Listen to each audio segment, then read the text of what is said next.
Hey everybody, Logan here. More news about another wireless third-party controller. It's not what you think. Well, you saw the thumbnail. It's absolutely what you think. It's one of those PDP REALMz controllers. Before, we've only seen them wireless on the Switch.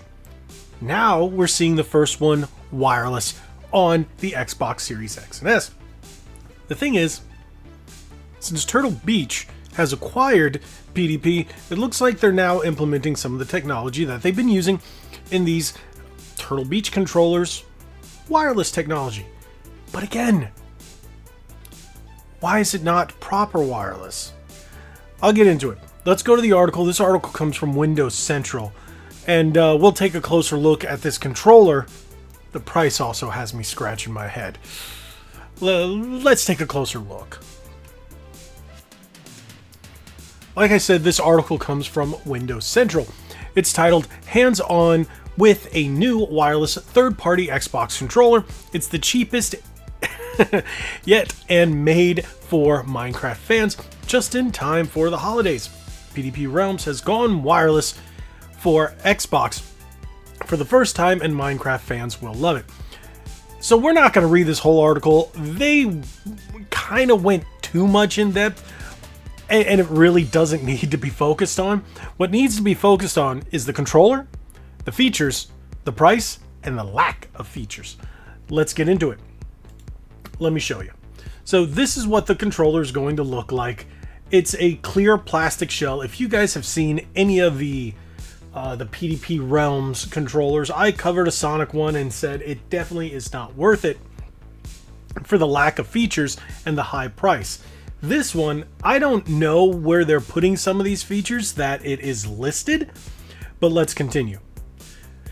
What you need to know, the PDP REALMz wireless controller Minecraft Diamond Print is one of a very few third-party controllers that are both wireless and under $100. It is under $100. But why should a wireless controller be so close to $100 when it's missing features? It's not proper wireless, and a regular first-party Xbox Series X controller, especially in the holidays, is usually around that $50 mark on sale. Average price is $65 to $70, sometimes $80, depending on what kind of art you decide to get on it. The transparent controller features a collectible Steve figurine in the grip and customizable LED lighting. I hate when they say it's not a collectible figure, it's just a figure built in. Collectible figures are usually ones that sit on their own. You can open the package and then display them, such as, say, something like this, or something like this, or something like this, so on and so forth. You get it. But when it's built inside of a controller, I wouldn't really call that a collectible figure. It's just marketing nonsense.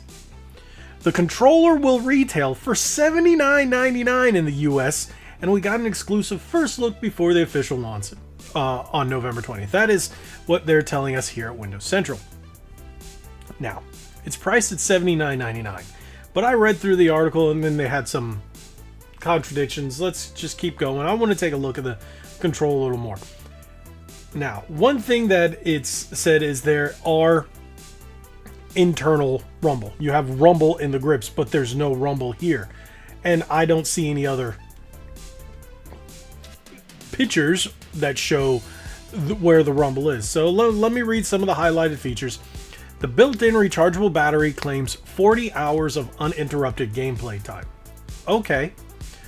The controller is compatible with Xbox Series X, S, Xbox One, and Windows PCs. I'm assuming that's 10 and 11, of course. Wireless is delivered by an included USB dongle with 30-foot range. USB dongle, not proper wireless.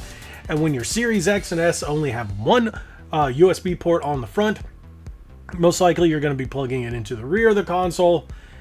Well, it all depends on what you do with that first one, and it's not proper wireless.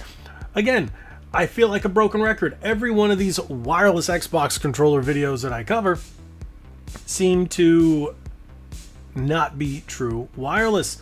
It's not wireless with the console. What happened to Microsoft saying, yeah, we're going to license out this technology, and the only one that has officially got it from them was the PowerA Moga, the XP Ultra. I've covered it on my channel. Awesome controller. Very interesting in terms of features, but it's the only one that has proper wireless functionality without one of those dang dongles. Dual rumble motors housed in the grips. Yeah, that's where it says right there. Where? Look at that. That grip has nothing in it. I'm assuming it's on the back, and I didn't see any images about the back. So let's continue. Customizable LED lighting effects can be adjusted using the ABXY buttons. No app support. Shocker there. Audio controls are built in to manage volume, game chat, balance, and mic mute from the D-pad and 3.5mm audio jack. Again, with no app, it makes everything just a bunch of random button presses, which can be rather frustrating to most gamers. Each controller includes an exclusive Minecraft Time Flies T digital item code for an added in-game bonus. Okay, that's pretty nice that they give you free DLC. The controller also comes with 2 programmable rear buttons for on-the-fly customization or use with the PDP Control Hub app. Well, so that is, but none of the other stuff is? Why can't we control the lights and everything through the app? Now, that's one thing that remains to be seen. I hope they update the app for when this controller comes out, so you can still adjust the lighting and the audio settings using the app as well. It just makes more sense. And that was one thing while I was saying what I was, because the apps, especially if you're using like the 8-bit Do on the Xbox or the GameSir or PowerA, you can control everything through the app without having to use the controller, but you can use the controller itself to adjust it on the fly without interrupting your game. Yes, you can do that. And I think that's what most gamers want. When they have customization like this, they want to be able to, again, customize their controller however they want, when they want, not have to worry about leaving the game, or if they don't want to press this and stuff like that, they can just boot up the app and go, toot, toot, toot, toot, toot. Good, I like this. All right, let's go. So I hope that is maybe just a typo per se. Maybe it does support it in the app, but here it says it doesn't. So now this is what I was saying here. If you have the grips here, where the rumble, is it back behind here? I don't know. So here you really don't see anything, and this image is a little too small. There we go. I don't see it. Tell me, are these the rumble actuators?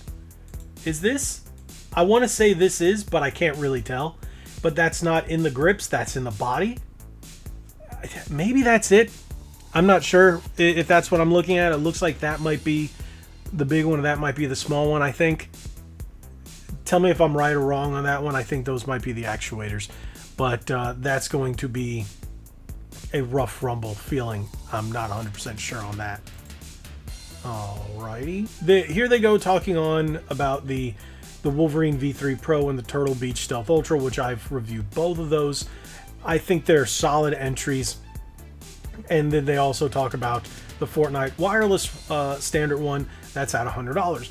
They're all solid entries. I'm not a big fan of the Wolverine V3 Pro from Razer because mine came with a button that just would not work. One of the programmable shoulder buttons, the claw buttons, didn't work. I could not get it programmed, and then once I finally did, it wouldn't remap every time I try to remap it. And I actually liked the way it was placed because it added a quick reload in Exo Primal when I was playing. It was an easy tap, and it didn't work. So that was very annoying. Now, here, right now, though, the PDP REALMz stands as the most budget-friendly option at just $69.99, a likely hit among Minecraft fans, and just in time for the holidays. So didn't you just say it was $79.99? And I read the sentence a couple times when I was originally reading the article, and it said, wait, okay, if it's the most budget-friendly, it's $69. Is it $69 or $79? And I checked their website, and I didn't see a listing for the REALMz just yet. So that was the issue I'm saying there.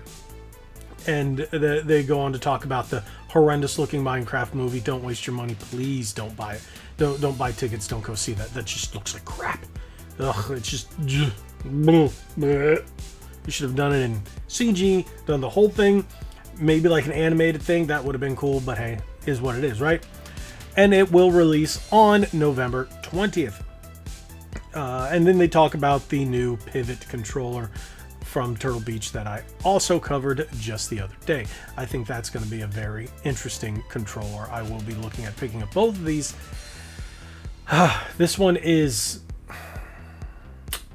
questionable at best. I really wonder if those are the actuators. I hope that's... I missed that the first time. I'm still not 100% sure, but those aren't in the grips. That's actually in the top back of the body, which is going to be rather odd placement, but I guess we'll just have to wait and see. Thank you guys so much for watching. Hopefully this helped you out, and well, tell me what you guys think about this. What do you think about that controller?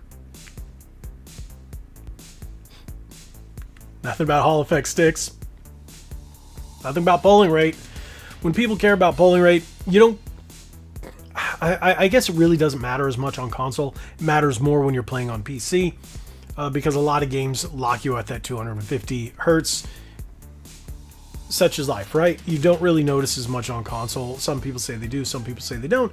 It's up for argument, but on PC it's much more noticeable, especially with higher frame rates. Now, no Hall effect sticks, and you're paying what, 70, 80? They contradicted themselves there. I couldn't find anything else solidifying that on PDP's website, so that's why I didn't show anything, because, well, there was nothing there. So yeah, I'm hoping it's the $69.99, but I'm probably thinking it's going to be that $79. That's a little pricey for a somewhat wireless controller. It's not wireless proper. You're paying for the license. You're paying for the theming. You're paying for the Minecraft. So I could see paying that much if it's a higher brand controller, just PDP. They've been going like this. So that's all I gotta say about that then. Well, I guess we'll have to wait till I get in my hands, right? Thank you guys so much for watching. If you haven't already, hit that subscribe button, hit that like button, share this video. Do you plan on picking up that Minecraft controller? Do you think is as much as I do? Yeah, you probably do. Thank you guys so much. God bless you all. Like we always say, be legendary. Thanks again.